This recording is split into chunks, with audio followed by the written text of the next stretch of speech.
এটাকে আমি মনে করি যে উনরা আসলে ফুল তো হাদিসের একটা ব্যাখ্যা আছে। আচ্ছা আমরা যদি আন্দাজে গুন্দাজে তালগোল পাকাই, আরেকটা মহিলারে আমি সাবধান করে দিচ্ছি, একটা ওই যে কাপড় বেচে, নাম বলবো না, নাম বললে হাইলাইট হয়ে যায়, অনলাইনে কাপড় বেচে, কালকে দেখলাম একটা আজে বাজে কথা বলছে জামাতের আমির নিয়া।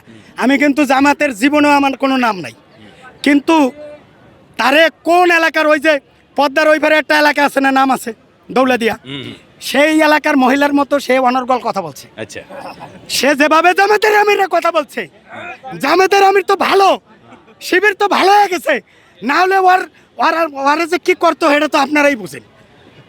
আচ্ছা এখন এটা কতটুকু মানে ওই যেভাবে তুই 5ই আগস্টের আগে তুই কইছিলি, তুই যে কইলি যে তাদের নিবন্ধন বাতিল চাই, আমি তো তোর বিয়ে বাতিল চাই,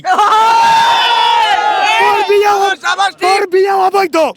তুই বুড়ো বেটার সাথে ছিলি, তার টাকা পয়সা লুটে খালি। এখন তুই নিবন্ধন পাগলির ঘরে পাগলি, তুই নিবন্ধন বাতিল চাস। নিবন্ধন কি জিনিস তুই বুঝিস? একে আমতার একে নিবন্ধন, এটা জামাতের নিবন্ধন, এটা হাসিনা বাতিল করতে নাই।